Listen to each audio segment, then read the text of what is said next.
Gametogenesis वाला part, ठीक है।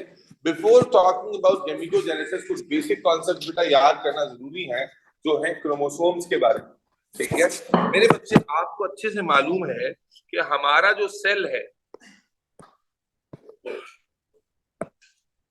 ह्यूमन सेल, क्रोमोसोम का नंबर किसी भी जानदार में कैरेक्टरिस्टिक होता है, यानी जो नंबर ऑफ क्रोमोसोम इंसान के अंदर है वो किसी और स्पीशी के अंदर नहीं है। तो मेरे बच्चे, आप मुझे बता सकते हैं कि हमारे सेल में कितने क्रोमोसोम होते हैं?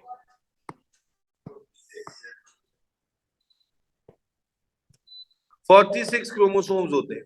और ओ लेवल में, सॉरी, एएस में, आप सेल साइकिल में भी ये कॉन्सेप्ट पढ़ चुके हैं कि ये जो क्रोमोसोम हमारे सेल्स में मौजूद है, आर दे प्रेजेंट अलग अलग इंडिविजुअली और are they present in form of pairs?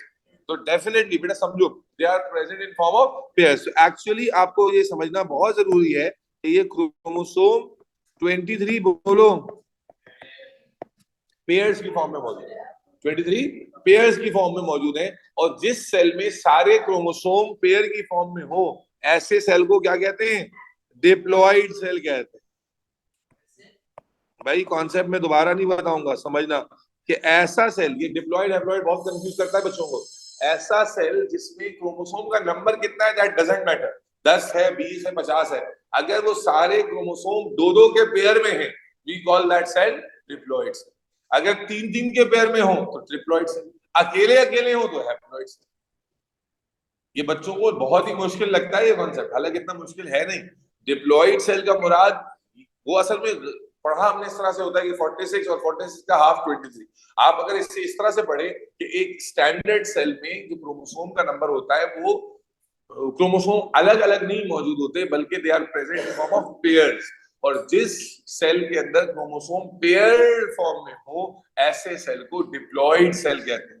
जिसमें तीन तीन के ट्रिपलेट्स हो, उन्हें ट्रिप्लॉइड कहते हैं। और ऐसा सेल जिसमें क्रोमोसोम अलग अलग हैं, उसे क्या कहेंगे? हैप्लॉइड। क्या कहेंगे भाई? Haploid. So we have diploid cells in our body containing 23 pairs of chromosomes. Yes or no? अब in among those 23 pairs of chromosomes, the 22 pairs, which means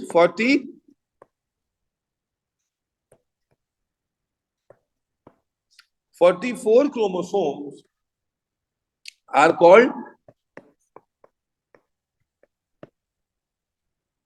autosomes. Are called autosomes or autosomal pair. Autosomes और autosomal pair। अच्छा, ये मैंने sex link में भी शायद बताया था ना। लेकिन अब यहां पर एक और बात समझिए मेरे बच्चे, जैसे फर्स्ट पेयर की मैं बात करूं, listen very carefully. Let's say this is first pair.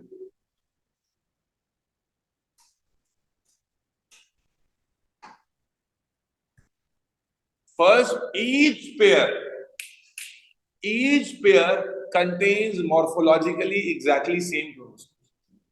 This is important. First pair में जो दोनों क्रोमोसोम होंगे वो morphologically same होंगे, यहां तक कि उन पर जीन्स भी सेम होंगे। हाँ, एलील अलग हो सकते हैं। और इसमें एक क्रोमोसोम आया है पैटर्नल साइड से, तुम्हारे बॉडी में हर पेयर में 22 पेयर 23 पेयर है, हर पेयर में जो दोनों, जो फर्स्ट पेयर है, सेकंड पेयर है, थर्ड पेयर है, फोर्थ पेयर है, every pair consist of morphologically similar looking chromosome. Morphologically similar, यानी फर्स्ट पेयर में जो दोनों क्रोमोसोम है वो एक जैसे हैं, सेकंड में जो दोनों है वो एक जैसे हैं, थर्ड पेयर में जो फर्स्ट सेकंड एक जैसे नहीं है। फर्स्ट पेयर में जो क्रोमोसोम्स है वो एक जैसे हैं, सेकंड पेयर में जो क्रोमोसोम्स है वो एक जैसे हैं, थर्ड पेयर, इसको कहते हैं मॉर्फोलॉजिकल सिमिलरिटी, में म्यूसिस बताऊंगा भी। तो मॉर्फोलॉजिकली सिमिलर होते हैं। Every pair till 22nd pair is morphologically similar. Every pair till 22nd pair is morphologically similar. यहाँ तक कि उन पर जीन्स भी सेम होते हैं। और याद रखें, जब तक ये पेयर की फॉर्म में, we call it diploid, तो इन पर जीन्स भी सेम होती हैं। हाँ, ये अलग है कि इन पे एलील डिफरेंट हो सकती है, जीन सेम होगी, एलील डिफरेंट हो सकती है। तो आपने पढ़ा है ना होमोजाइगस हेटेरोजाइगस, तो यही कॉन्सेप्ट है। और ईच क्रोमोसोम, मैंने पेडिग्री में भी बताया था कि ईच क्रोमोसोम, ये क्रोमोसोम अगर पैटर्नल साइड से आ रहा है तो ये मैटरनल साइड से आ रहा है। एक क्रोमोसोम, पेडिग्री में हम यही कॉन्सेप्ट इस्तेमाल करते हैं ना कि अगर एक बच्चे में ये कॉम्बिनेशन बना है तो डेफिनेटली एक एलील अब्बा से ली होगी और एक अम्मा से भी होगी। तो बेसिकली वो एलील क्या है, क्रोमोसोम, कि एक यहाँ से अब्बा से आया होगा, एक अम्मा से आया होगा। First 22 pairs, yes, first 22 pairs जो है मेरे और आपके, सॉरी नॉट मेरे आपके, आपके और आपके अब्बा के और आपकी अम्मा के सेम ही है, सही है। अब डिफरेंस कहाँ आता है, एग्जैक्टली सेम नहीं है, बाद में चेंज होता है, मैं बताता हूँ कहाँ आता है। लेकिन समझने की बात यह है कि इस वक्त जो आपकी सेल में फर्स्ट सेकंड थर्ड फोर्थ करके 22nd पेयर तक जो क्रोमोसोम है, every pair is morphologically similar. यानी इसको ना कैरियोटाइपिंग होती है, टेस्ट होता है कैरियोटाइपिंग का। यानी आपसे अगर पूछे कैरियोग्राम बनाते हैं, कैरियोग्राम क्या होता है, एक्सरे टेक्निक के थ्रू जो है ना आपके सेलुलर सैंपल की क्रोमोसोम की शेप निकाली जाती है, तो आप अपना कैरियोटाइपिंग करा सकते हैं।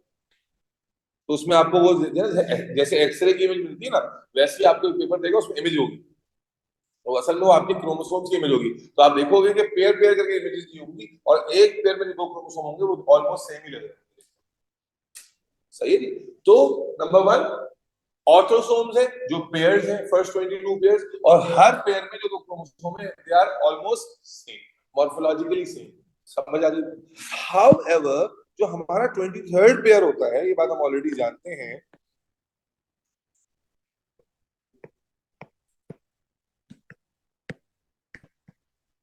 कि इसे हम यानी क्रोमोसोम नंबर 45 एंड 46, 45 एंड 46, इसको हम क्या कहते थे बेटा,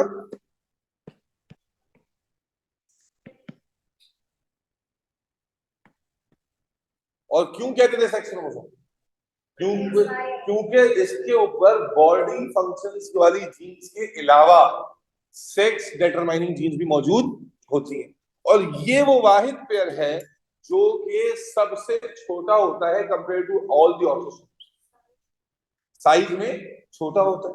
और मेल के अंदर आप जानते हैं कि ये सेम नहीं होता, बल्कि मेल के अंदर जो क्रोमोसोम नंबर 45 होता है, it looks like letter X, and जो क्रोमोसोम नंबर 46 होता है, it looks like letter Y, it looks like letter Y. तो फीमेल के अंदर, अच्छा, फीमेल के अंदर however the 23rd pair is also morphologically similar, but it is different from all the other pairs. Is that clear? तो यहां तक हम क्या बात करते हैं, हम कहते हैं हमारे सेल या किसी भी ऑर्गेनिज्म के सेल में जो क्रोमोसोम का नंबर होता है, that is a characteristic. And आपको ये बात अब बिल्कुल भी कंफ्यूजन नहीं क्रिएट करनी चाहिए कि what is difference between diploid, haploid, triploid और टेट्राप्लॉयड, ठीक है। ये डिस्कशंस बिल्कुल भी आपको परेशान ना करें, क्यों, क्योंकि मेरे बच्चे आपको पता होना चाहिए कि डिप्लॉयड का मतलब है पेयर की फॉर्म में होना। When you have chromosomes present in form of pairs, we call it diploid cell. अगर सारे अलग अलग होंगे, we call it haploid cell. सही है। हम डिप्लॉयड हैप्लॉयड का मतलब हाफ नंबर में जरूर लेते हैं, लेकिन हाफ नंबर का कॉन्सेप्ट जरा इस तरह भी समझ लीजिए, अगर तीन तीन का पेयर होगा तो ट्रिप्लॉयड। जैसे जो एक्स एक्स वाई कंडीशन है क्लाइनफेल्टर सिंड्रोम वाली, that's a triploid pair. X X Y बताया था ना कि 46 की जगह 47 क्रोमोसोम आ जाते हैं, तो उसमें जो फर्स्ट 44 क्रोमोसोम्स होते हैं वो तो डिप्लॉयड होते हैं, लेकिन जो 23rd पेयर होता है वो ट्रिप्लॉयड होता है, क्योंकि वो तीन की टुकड़ी होती है क्लाइनफेल्टर सिंड्रोम में। डाउन सिंड्रोम भी एक्स डाउन सिंड्रोम में भी एक एक्स्ट्रा क्रोमोसोम होता है, लेकिन उसमें सेक्स क्रोमोसोम एक्स्ट्रा नहीं होता, उसमें जो 21st पेयर होता है उस पे एक्स्ट्रा क्रोमोसोम आ जाता है, तो वो वहां पर जो है ट्रिप्लॉयड ग्रुप आ जाता है। समझ आ गई बात? तो डिप्लॉयड, ट्रिप्लॉयड, हैप्लॉयड, और फिर आपको पता होना चाहिए karyotyping and karyogram. What is karyotype? Karyotyping क्या होती है? क्रोमोसोम की शेप की स्टडी को कैरियोटाइपिंग कहा जाता है।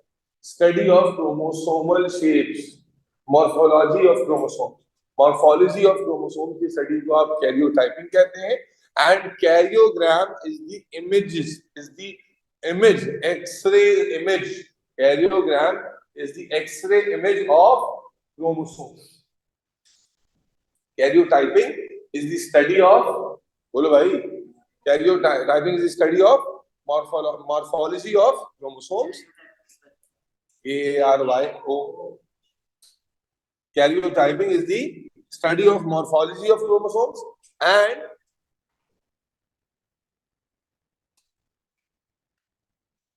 What is karyogram?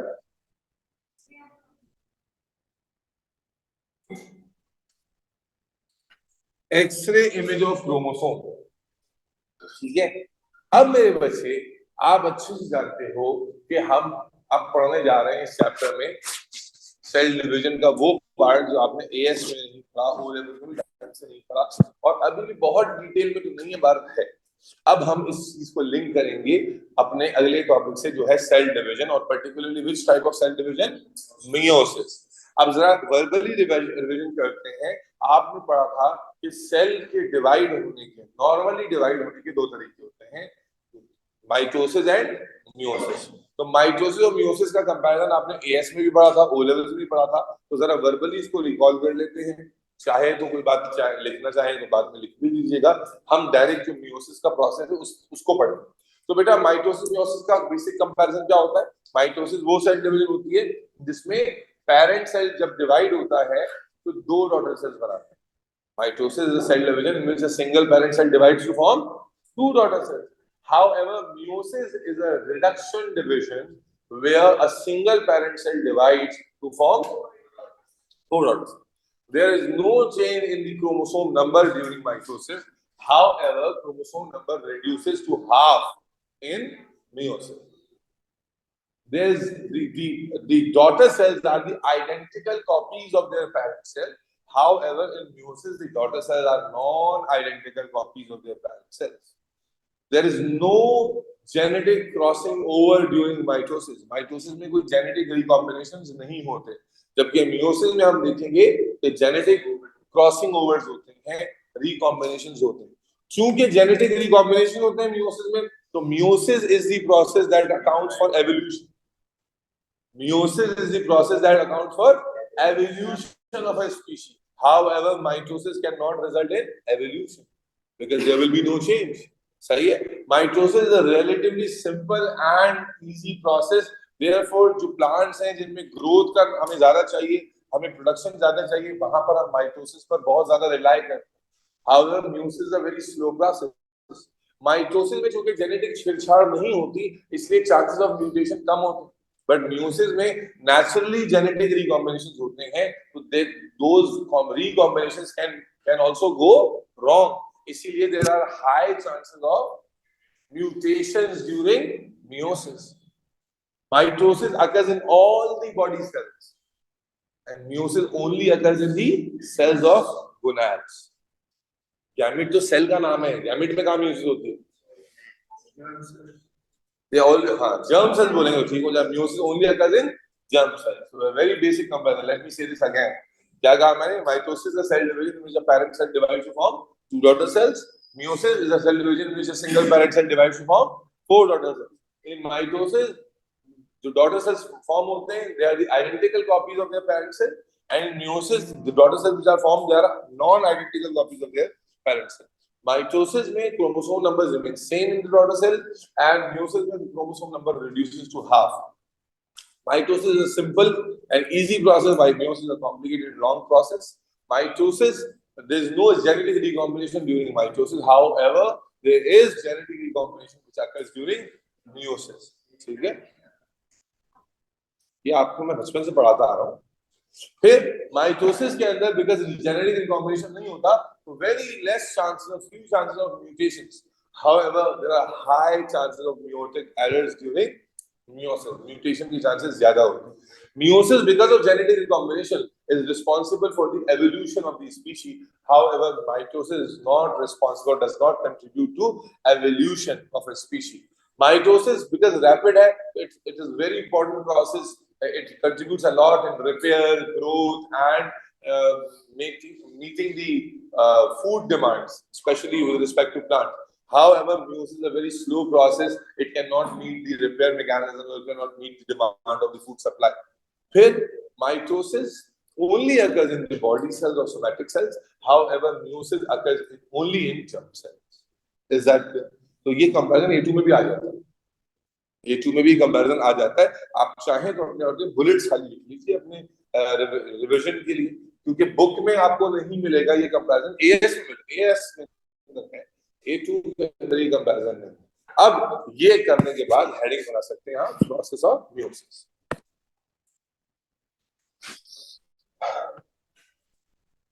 Process of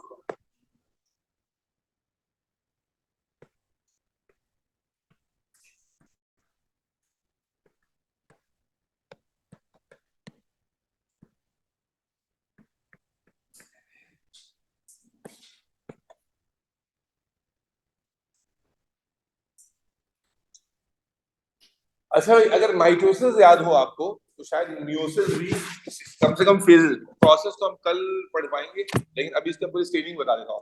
तो मेरे बच्चे, अगर माइटोसिस याद हो तो माइटोसिस में आपने क्या पढ़ा था कि माइटोसिस में दो स्टेजेस होते थे, कैरियोकाइनेसिस और साइटोकाइनेसिस। यस और नो? तो पहले यहाँ मियोसिस को समझ लें कि बेटा समझो मियोसिस में क्या होता है। सबसे पहले meiosis is divided into two stages, meiosis phase 1 and meiosis phase, बोलो,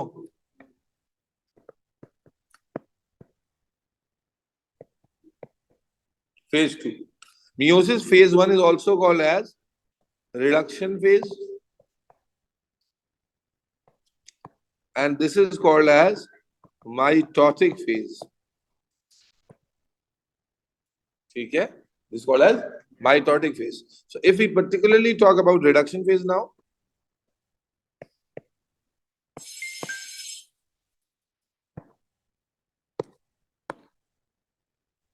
so reduction phase, which is mitosis phase, meiosis phase 1, is further divided into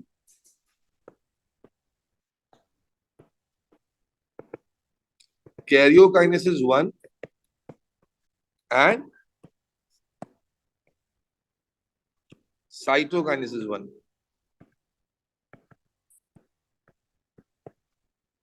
Cytokinesis 1 is further divided into prophase 1, which is further divided into leptotene, zygotine, pachytene, and tachytene. ये नहीं है आपके syllabus. Prophase 1 which is further divided into multiple stages, but हम उसकी बात नहीं करेंगे, I mean नाम की बात नहीं करेंगे। प्रोफेज 1, मेटाफेज 1, बोलो भाई, एनाफेज 1 एंड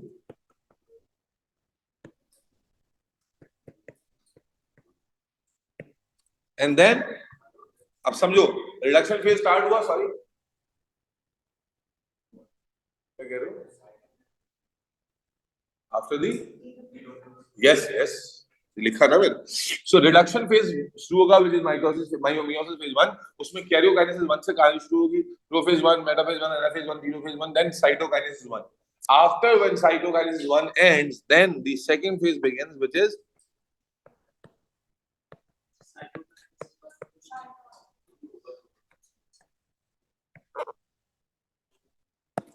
and फिर फर्दर इसमें क्या होगा बेटा, बोले,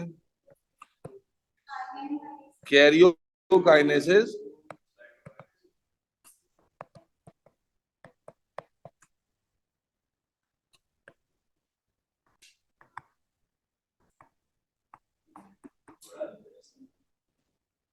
और फिर साइटोकाइनेसिस 2 में क्या होगा, prophase 2,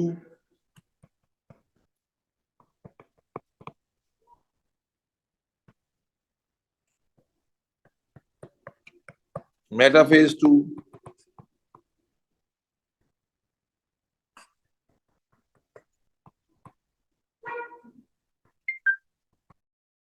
and telophase 2. And finally, cytokinesis.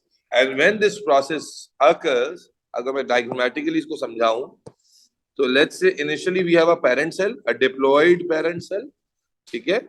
Initially we have a diploid parent cell 2n.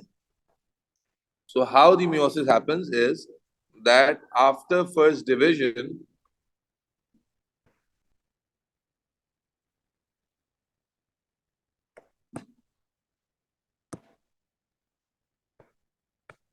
which is a reduction division, the chromosome number reduces to half.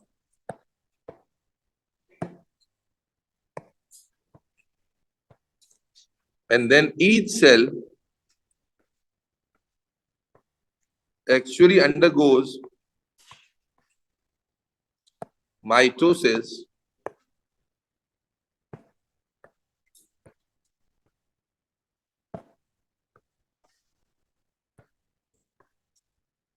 That's how we represent the flow chart of meiosis. The first, this is meiosis phase 1.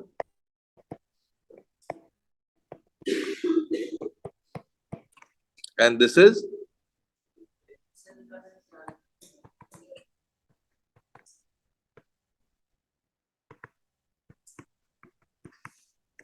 that's a flow chart representing the meiosis.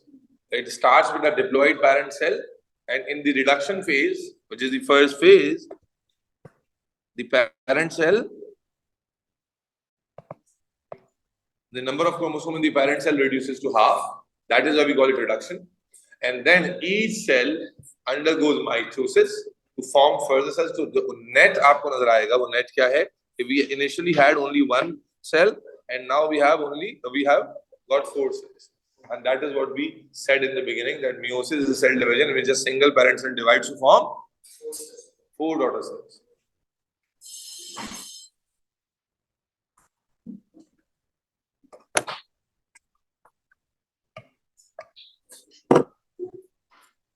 अब कौन सी class है? घर जा रही हो? तुम time क्यों जाया करते हो? तुम तो बैठे हो।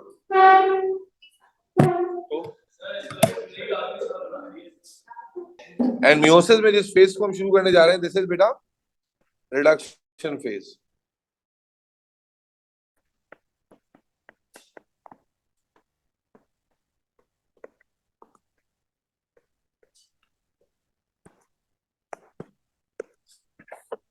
अब reduction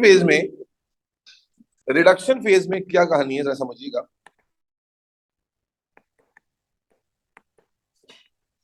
let's imagine that we have a cell here. ठीक है जी, सेल है और सेल के अंदर ये मौजूद है भाई साहब न्यूक्लियस. और वहीं से स्टार्ट करेंगे कॉन्सेप्ट जहां से एएस में छोड़ा था. And the nucleus contain what?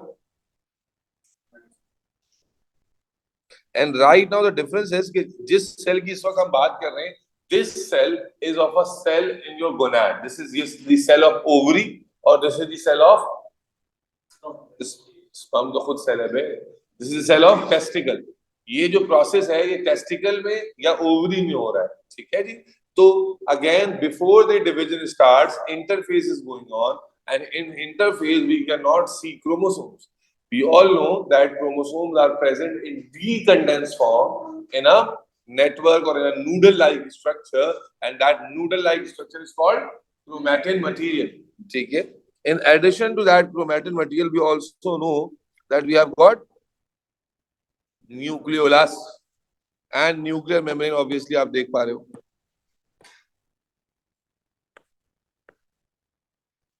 So that's how a nucleus appears before division. ठीक है. अब इसको, अब जो मैं अगली डायग्राम बनाऊंगा उसमें सिर्फ न्यूक्लियस ड्रॉ करूंगा. I am not going to draw the full cell. So let's look at the next diagram. थोड़ा सा मैग्नीफाई किया है ताकि डायग्राम क्लियर रहे. सही है जी. समझ में ना आए वहीं रोक लेना, वापस आना मुश्किल होगा. अब शुरू हुई है कैरियोकाइनेसिस. और कैरियोकाइनेसिस जब शुरू होगी तो पहले कौन सा फेज शुरू होगा भाई? कैरियोकाइनेसिस 1 शुरू हुई है. एंड यानी उसका क्या शुरू हुआ है? प्रोफेज 1. कैरियोकाइनेसिस 1 का क्या शुरू हो गया बेटा? प्रोफेज 1. प्रोफेज 1 बोलो बेटा. ठीक है. ये न्यूक्लियस ड्रॉ कर रहा हूं मैं. तो अब आप जानते हैं as soon as the division begins, जो पहला इवेंट हमें देखने में आता है वो क्या होता है बेटा? एस का याद करो. सिमिलर होगा कि break down of the chromatin material. Break down of the chromatin material. अच्छा, एक और चीज, न्यूक्लियर मेम्ब्रेन आपको पता है डिसकंटिन्यूअस होती है. सही है. तो मेरे बच्चे, break down of the chromatin material, and that break down of chromatin material result, बल्कि ऐसा करता हूं मैं कि ज्यादा थ्रेड्स नहीं बनाता, बस 4 बना रहा हूं. 4 ताकि क्लैरिटी रहे। तो breakdown of the chromatin material, breakdown of the chromatin material produce threads, thread like structure, जो मैंने बताया था शुरू में परमानेंट शेप के नहीं होते, लेटर ऑन कंडेंस होकर क्या हो जाते हैं, परमानेंट हो जाते हैं। तो let me draw them.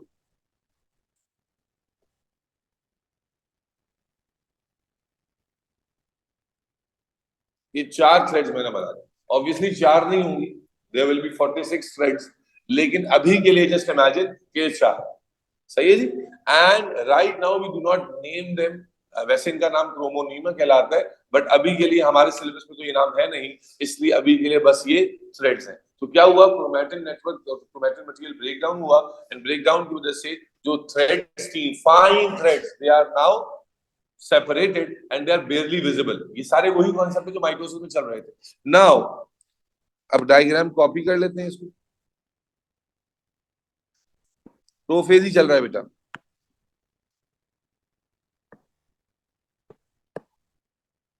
Let's see what happens. मेरे बच्चे नाउ वी नो कि जैसे वक्त गुजरेगा ये जो थ्रेड्स हैं दे स्टार्ट टू बोलो condense, and when they condense अदीफा, तो इनका जो लेंथ होगा वो छोटी हो जाएगी एंड विड्थ बढ़ जाएगी, and they become more clearly visible, and this is the condensation of chromosomes. So what is going to happen now? The condensation.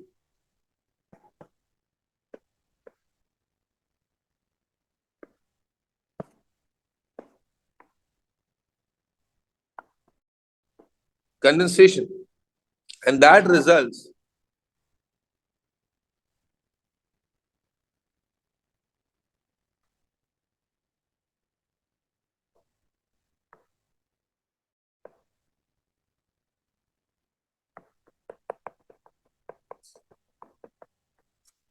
in the breakdown, sorry, in the condensation of these threads, and so they become more clearly visible. They become thick and they become clearly visible. Agar just to give you an idea,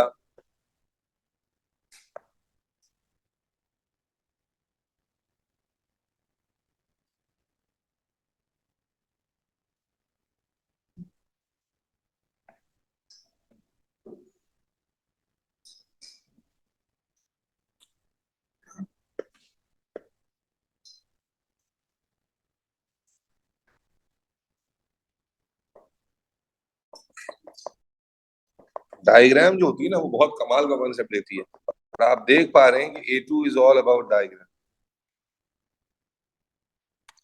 मेरे बच्चे 4 threads मैंने बनाई, और आप देख पा रहे होंगे कि सारे खास तरीके से ड्रॉ किया। 2 थ्रेड्स को मैंने एक जैसे ड्रॉ किया और 2 थ्रेड्स को एक जैसे ड्रॉ किया लगभग, और मॉर्फोलॉजिकली इनको मैंने सिमिलर फैशन में ड्रॉ करने की कोशिश की है। क्यों? क्योंकि कल मैं आपको ऑलरेडी बता चुका हूं कि इन आवर डिप्लॉयड सेल, ये सेल हमारा डिप्लॉयड सेल है, कंप्लीट सेल है। In our diploid cell we have got 46 chromosomes which are not present independently, rather they are present in form of pairs। And जो pairing होती थी बताया था मैंने, एक पेयर में जो दोनों क्रोमोसोम होते हैं वो सेम होते हैं। हाँ भाई, तो मेरे बच्चे what is going to happen now when these structures are formed, and we call them, these structures what, these structures are called chromosomes। अब यहां से इट बिकम्स डिफरेंट। अगर आपको याद हो तो मियोसिस में, माइटोसिस में क्या होता था, व्हेन क्रोमोसोम्स आर फॉर्म, फिर उनके क्रोमैटिड्स आते थे, क्रोमैटिड आते थे, ब्ला ब्ला, पता नहीं क्या क्या होता था, और वो स्पिंडल बन जाता था, अरेंज हो जाते थे। बट यहां मियोसिस में this is going to be different. बेटा क्या होगा, now it's not mitosis, it's meiosis. Now the morphologically looking similar chromosomes, morphologically similar looking chromosomes will come closer, will come closer, and they will form pairs because they were meant to be in form of pairs। समझ आ रही है? कि morphologically looking, अरे बोलो, similar, अबे नहीं लिखे, अंधा है क्या लिखा हुआ? तू माइटोसिस भी भूल गया क्या? अभी वो ओरिएंटेशन चेंज करेगा तो दिखेगा ना भाई, सबर कर ले यार, तू ये सब कुछ पहले ही देख रहा है। टाइम आएगा भाई उसका देखने का, सब सब देखेगा, समझो। ओ भाई इधर देखो, समझो। तो अब क्या होगा, the morphologically similar looking chromosomes बेटा विल बोलो come closer to each other, तो this chromosome will move here and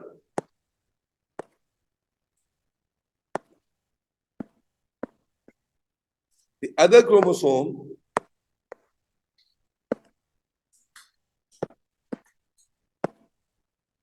will move here.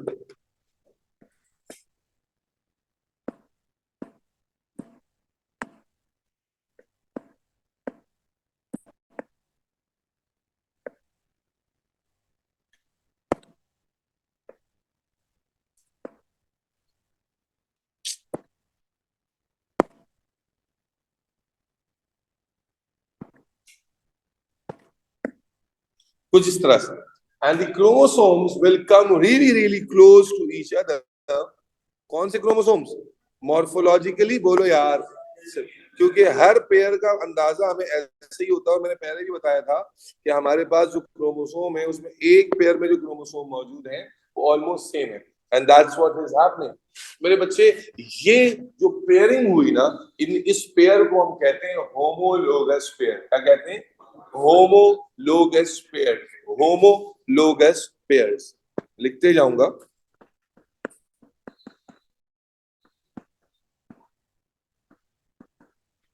They are called homologous pairs. याद रखें, अभी तक क्रोमैटिड नहीं पूछा, एक साथ ही सब डाल दूंगा तो कंफ्यूजन हो जाएगी बहुत ज्यादा। आप की स्टेटमेंट याद करने की कोशिश कीजिएगा बेटा, स्टेप्स याद करने की कोशिश कीजिएगा। तो दीज आर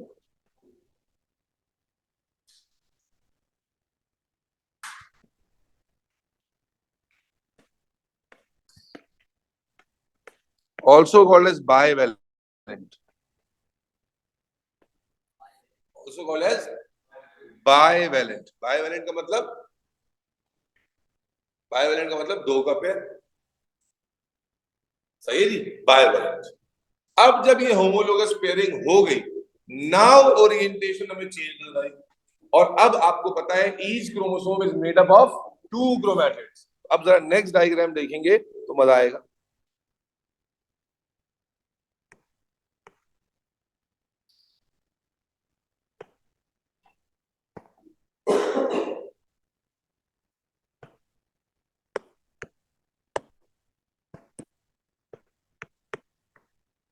तो नेक्स्ट डायग्राम में हम क्या देखते हैं?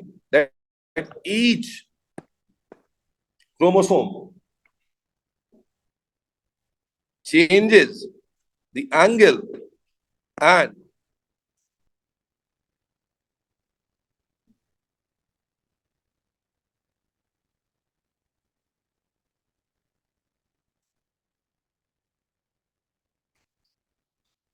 shows it both the arms, which are called chromatids. So now suddenly the structure start looking like very confusing structure.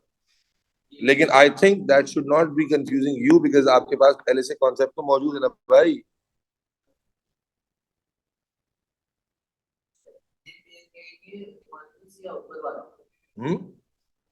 ये देखो,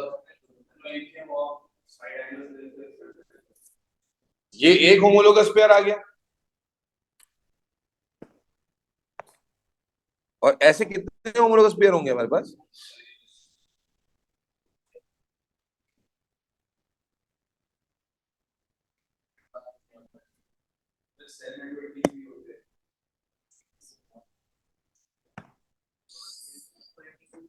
लड़ लो भाई, लड़ लो।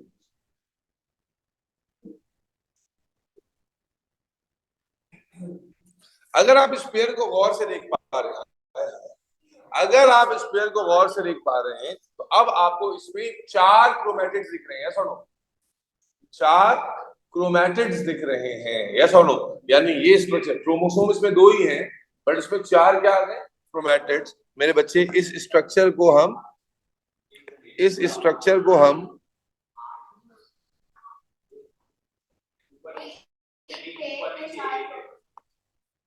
टेट्राड कहते हैं। स्ट्रक्चर को हम क्या कहते हैं? टेट्राड। तो मेरे बच्चे कैसे याद करेंगे? बड़ा आसान, आसान है। क्रोमोसोम बने, होमोलोगस पेयर या बायवेलेंट बना, फिर टेट्राड बन गया। टेट्राड का मतलब 4 क्रोमोसोम नहीं है, टेट्राड का मतलब है, करो,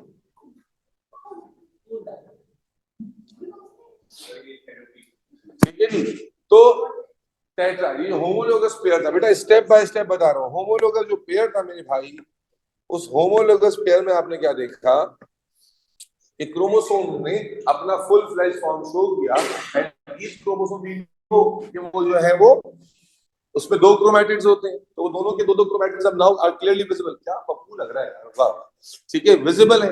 एंड ये क्रोमोसोम दो हैं जिनमें कितने क्रोमैटिड है, चार। और इसमें याद रखिएगा ये दो सिस्टर क्रोमैटिड्स हैं, भूल तो नहीं आओगे, ये सिस्टर क्रोमैटिड्स हैं, ये सुनो। जबकि अगर ओ भाई बाद में कंफ्यूज हो गया, देखो अगर मैं इन दो की बात करूं तो they are non sister chromatids. भाई तुम अपनी बातें कर लो, फंसी क्या कर रहे हो? दे आर, बोलो, क्या यहां तक समझ आ रही है बात?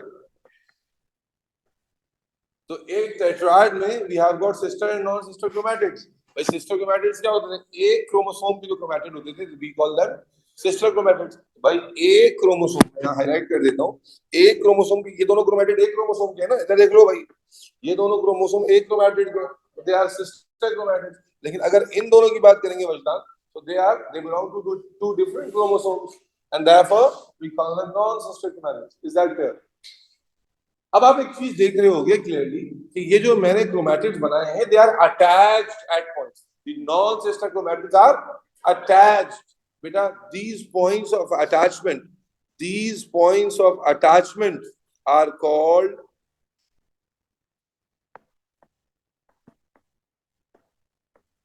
chiasma. These points of attachment are called chiasma, or plural is chiasmata. बहुत सारे, these are the points of attachment between two non-sister chromatids of a homologous pair. Is that clear? Or two non-sister chromatid of a tetrad, or two non-sister chromatid of a bivalent. Tetrad क्या था फिर से बता? Security में भी गाली है।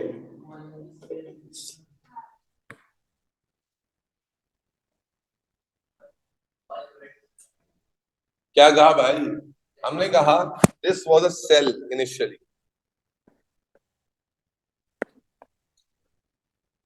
हाय हाय हाय, फिर जनाबे आली न्यूक्लियस ड्रॉ किया मैंने, एंड प्रोफेज चल रहा है, सारा प्रोफेज ही चल रहा है, ठीक है, this is all prophase.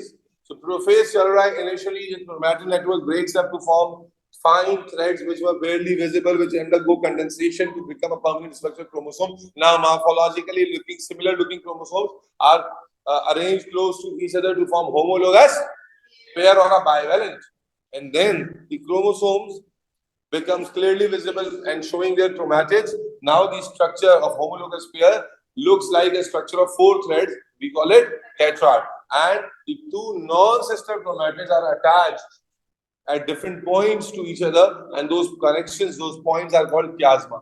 Is that clear?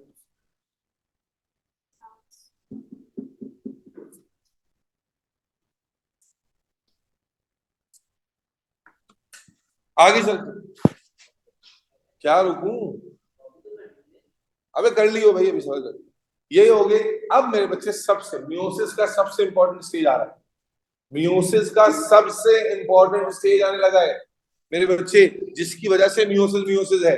आए जरा उसकी बात करते हैं, और इसके लिए मैं सेल नहीं बनाऊंगा, I am only going to draw a homologous. ओ लल्लू इधर सुन ले, फिर बाद में बोलोगे कि क्या बोल रही है सर आपने। होमोलोगस पेयर ड्रॉ करने लगा हूं, I am going to draw a homologous pair.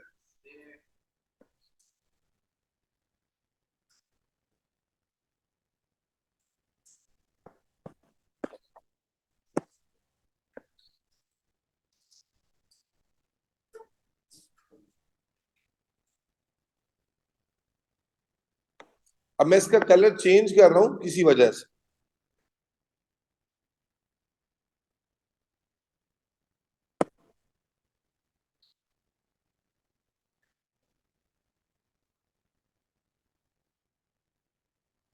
Colour change कर रहा हूं इसलिए बता रहा हूं, ऐसा ना कंफ्यूज हो जाओगे तुम, ये कुछ दूसरा बना दिया सर ने। मैं एक होमोलोगस पेयर बना रहा हूं जो आपस में क्या हुआ हुआ है, कनेक्ट हुआ हुआ है at points called chiasm. Yes or no? Now we are heading towards the very important stage of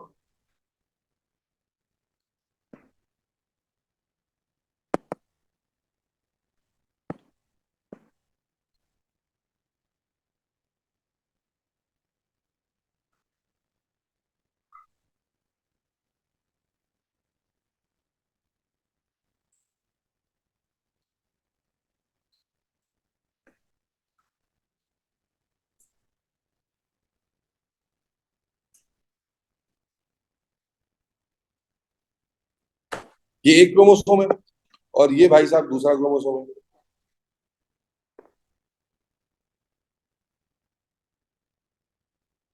and because ये क्रोमोसोम है तो we all know that these are made up of jeans.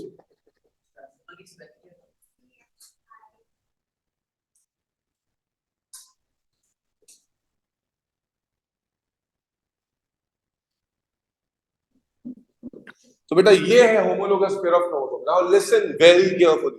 Now we are going to see something which has never been seen in mitosis, या जिसकी वजह से आप और आप के अम्मा अब्बा सेम नहीं है, बल्कि थोड़े से डिफरेंस हैं, डिफरेंस रखते हैं। Although you have matching characters as well, है ना भाई? बहुत सारे मैचिंग कैरेक्टर्स भी है, डिफरेंसेस भी। क्यों? क्योंकि बेटा यहाँ पर होने वाला है finally step which is called crossing over. क्या होने वाला है बेटा? Crossing over. What is crossing over मेरे बच्चों? Crossing over is a process जहां पर the genetic materials, this is a natural process, natural mutation, genetic materials between two non-sister chromatids are exchanged.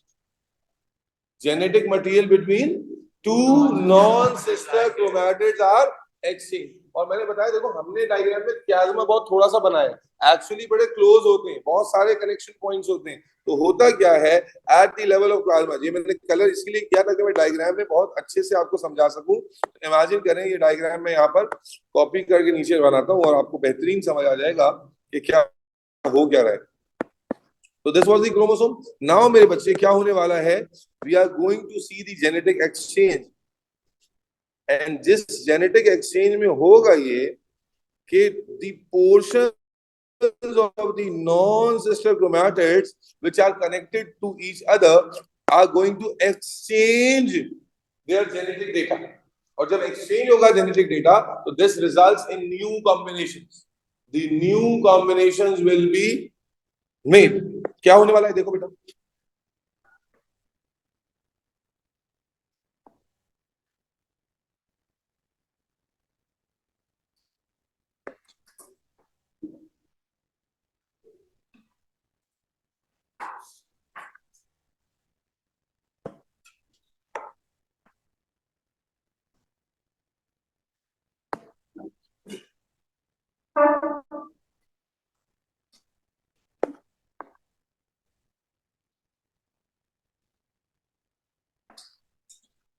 this is a very simple representation, ठीक है, to show that how the genetic exchange has taken place, and this is what we call beta what? Crossing over, which is the exchange of genetic material between non-sister chromatids, between non-sister chromatids, यानी एक तुम्हारी अम्मा का chromosome तुम्हारे पास है, एक तुम्हारे अब्बा का क्रोमोसोम तुम्हारे पास है, दोनों के दरमियान तुम्हारे स्पर्म में, तुम्हारे एग में जेनेटिक एक्सचेंज से जो रिजल्ट बनेगा वो नए कॉम्बिनेशन होंगे जो तुम्हारे बच्चों में जाएंगे। तुम्हारे अम्मा और अब्बा का सेल है ना तुम्हारे पास, क्रोमोसोम में तुम्हारे पास। तो जब तुम्हारे बॉडी में गैमेटोजेनेसिस चल रहा होता है तो उस गैमेटोजेनेसिस में जब सेल प्रोड्यूस हो रहा होता है म्यूसिस से, तो उसी वक्त इनके दरमियान जेनेटिक एक्सचेंज से नए कॉम्बिनेशन बन जाते हैं। यानी आपका स्पर्म आप जैसा नहीं होता, आपके स्पर्म में पहले से ही नया जेनेटिक कॉम्बिनेशन मौजूद है, और इसी तरह आपके एग में पहले से ही नया क्या मौजूद है? जेनेटिक कॉम्बिनेशन मौजूद है। एंड जब ये टू न्यू जेनेटिक कॉम्बिनेशन मिलेंगे तो जो जाइगोट बनेगा उसमें भी जेनेटिक कॉम्बिनेशन नया आ जाएगा। तो this is what we call what? Crossing over. Crossing over. बोलो।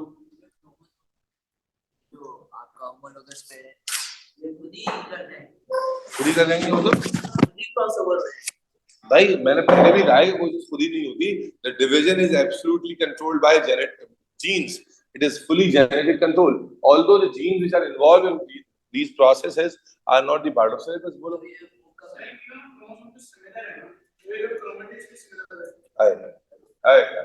मैंने कल भी बताया था कि जो होमोलो, मैंने आपने गौर नहीं किया, मैंने बार बार कहा मॉर्फोलॉजिकली लुकिंग सिमिलर क्रोमोसोम, क्योंकि मॉर्फोलॉजिकली लुकिंग सिमिलर क्रोमोसोम का मतलब क्या हुआ कि शेप ऑलमोस्ट सेम है।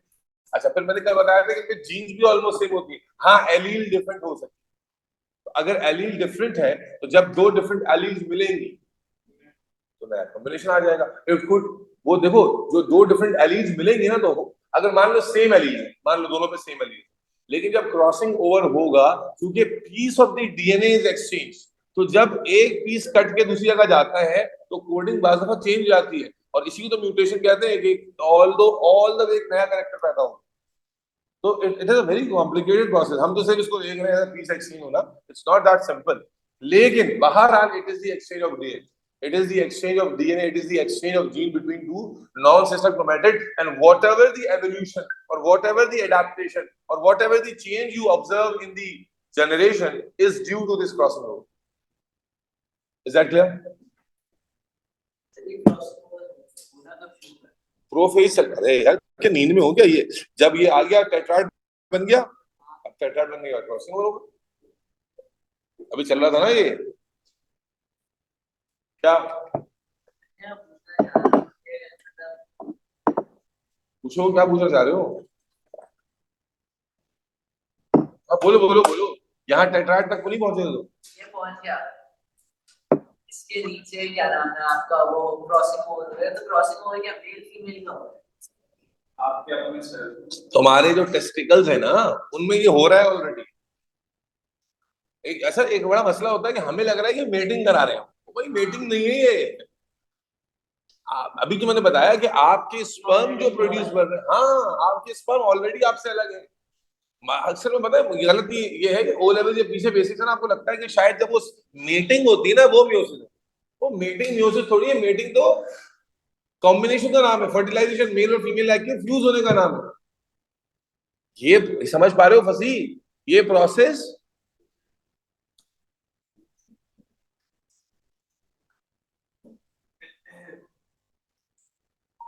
नहीं है, बात समझ।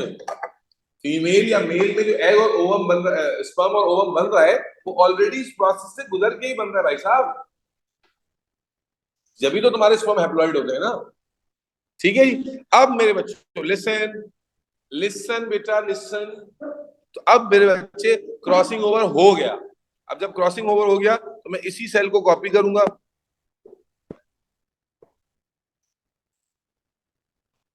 आपको ड्रॉ करना पड़ेगा।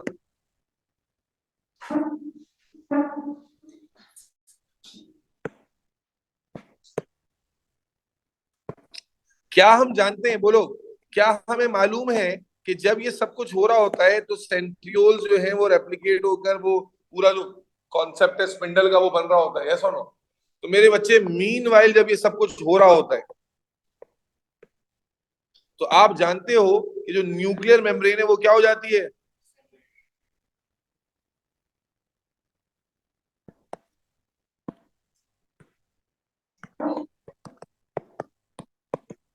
न्यूक्लियर मेम्ब्रेन ग्रेजुअली क्या करी थी?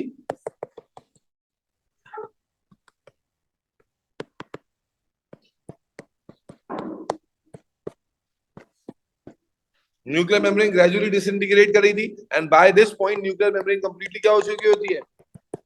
खत्म हो चुकी होती है। और यहां पर कौन आया हुआ होता है भाई? सेंट्री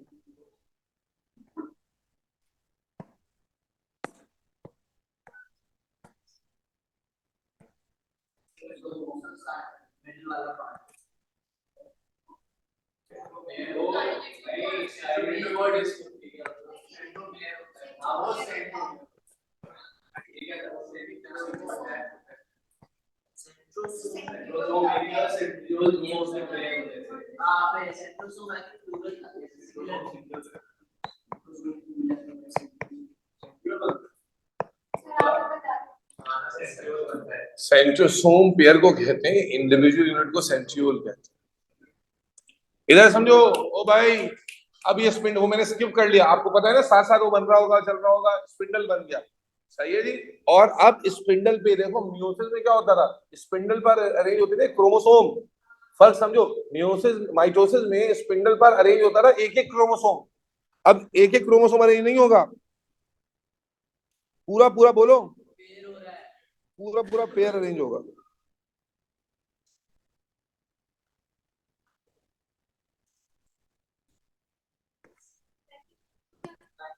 ओ भाई समझो यार जी।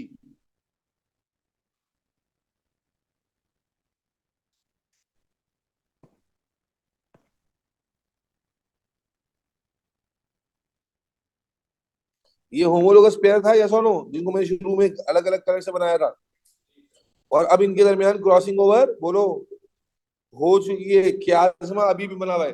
अब मुझे बताओ, क्या ये वाली फॉर्मेशन तुमने माइटोसिस में देखी थी? नहीं, माइटोसिस में एट दिस पॉइंट एक क्रोमोसोम अरेंज होता था। यहाँ पर पूरा पूरा पेयर है जो क्रॉसिंग ओवर के बाद नए कॉम्बिनेशन ऑलरेडी बना चुका हुआ है। यस और नो? मेरे बच्चे, मुश्किल तो नहीं लग रहा? ये मैंने क्या स्किप किया दरमियान में से, कि जो आहिस्ता से खत्म हो रहा है साइड में, आपके पास स्पिंडल फाइबर की फॉर्मेशन हो रही होती है, यहां तक के व्हेन मेटाफेज स्टार्ट्स, आप जानते हैं कि जो स्पिंडल फाइबर है it get attached to the centromere and the kinetochore part of the centromere, और जो तमाम क्रोमोसोम्स हैं all of those chromosomes are aligned at the equatorial plate. All of the chromosomes are aligned at the equatorial plate. And now what happens is, metaphase आ गया, simply metaphase 2. What? Oh, sorry, metaphase 2 नहीं, metaphase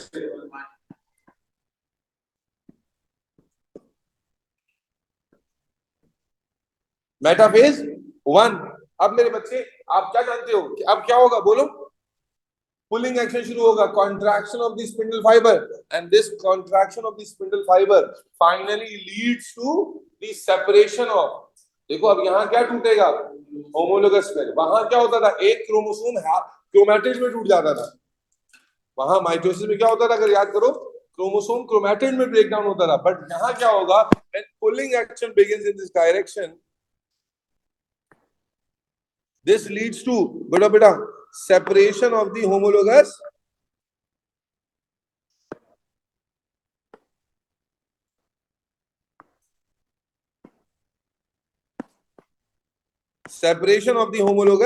pair.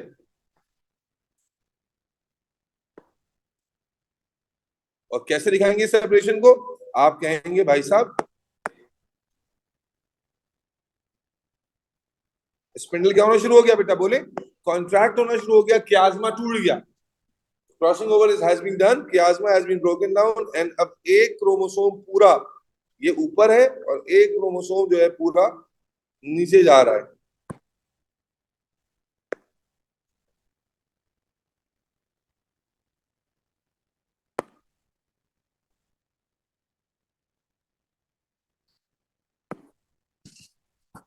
क्या difference आ रहा है? समझ आ रहे हो? बहुत कुछ सिमिलर भी है, फिर भी अलग है. तो मेरे बच्चे, असल जो डिफरेंसेस होते हैं वो प्रोफेज में होते हैं, और वो आपने समझ लिए. अब नाउ क्रोमोसोम, अगर 46 क्रोमोसोम 23 पेयर्स अरेंज हुए थे ना इक्वेटोरियल प्लेट पे, कितने पेयर्स आएंगे ऐसे? 23 पेयर्स आ जाएंगे. Now when those 23 pairs are going to be separated, so 23 chromosomes will now move towards their respective pole. एक तरफ 23 जाएगा, दूसरी तरफ 23 जाएगा, and you know at the end they will finally reach. ये एनाफेज चल रहा है, ऐसा नो?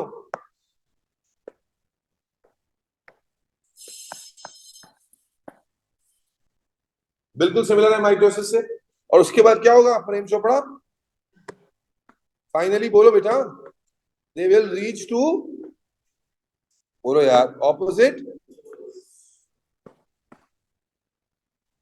एंड जब ऑपोजिट पोल पे पहुंचेंगे,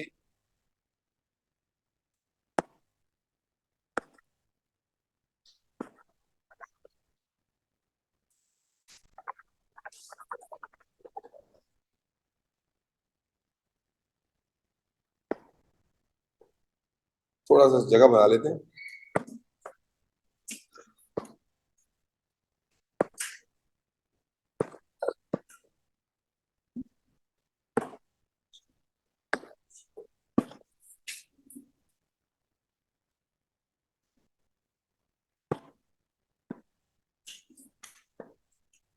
ये हमारे पास मेटाफेज चला, उसके बाद क्या आ गया हमारे पास?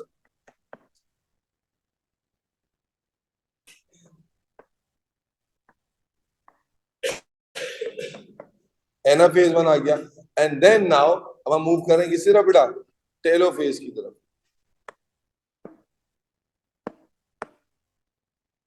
और टेलोफेज की क्या होता है बेटा टेलोफेज के लेवल पर?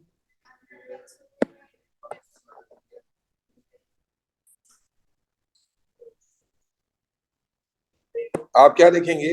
जो क्रोमोसोम्स हैं finally they will reach their poles, respective poles. और कितने क्रोमोसोम पहुंचेंगे बेटा? 23 ऊपर पहुंचेंगे, 23 हो गया क्रोमोसोम का नंबर हाफ। हाँ भाई, क्रोमोसोम नंबर हाफ हो गया। And then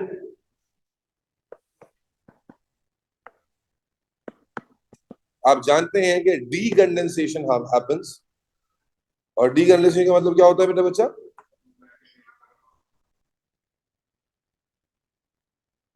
and this cell forms two nucleus, yes और नो? अभी प्रेम भाई,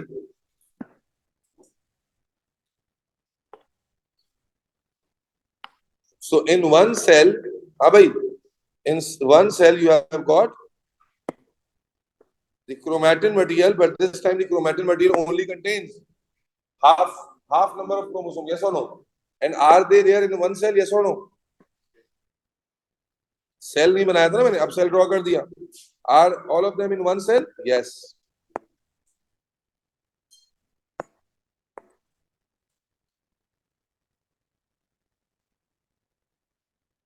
एंड देन आपको पता है कि ये हो गई कैरियोकाइनेसिस खत्म, न्यूक्लियर डिवीजन हो गई मेरे बच्चे। न्यूक्लियस के अंदर डिवीजन चल रही थी, now you have got a cell with two nuclei. अब इसकी क्या होगी? साइटोकाइनेसिस 1 होगी। And after cytokinesis you will get, yes please, after cytokinesis you will get two cells. After cytokinesis you will get two cells with half number of chromosome. तो Ali Hasan 2n से n हो गया, आधे क्रोमोसोम ऊपर चले गए, आधे जो जितने थे अब हाफ रह गए, यही हो। तो नाउ जो साइटोकाइनेसिस शुरू होगी,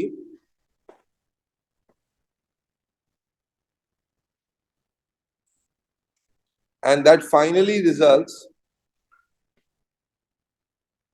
in the formation of two young cells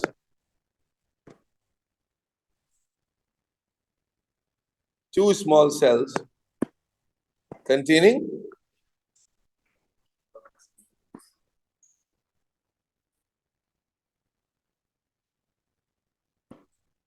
half number of chromosomes.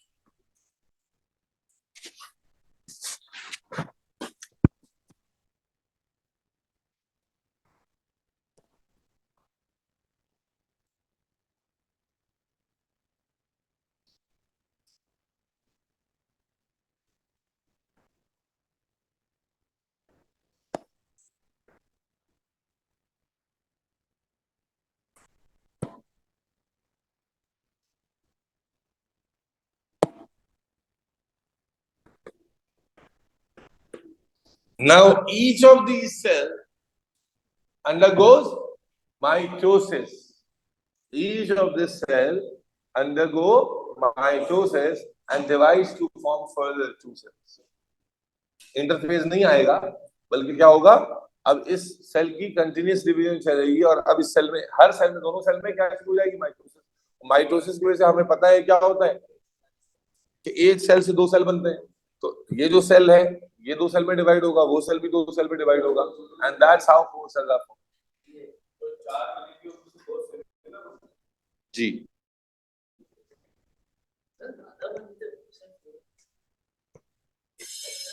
एक सेल के चार बने भाई।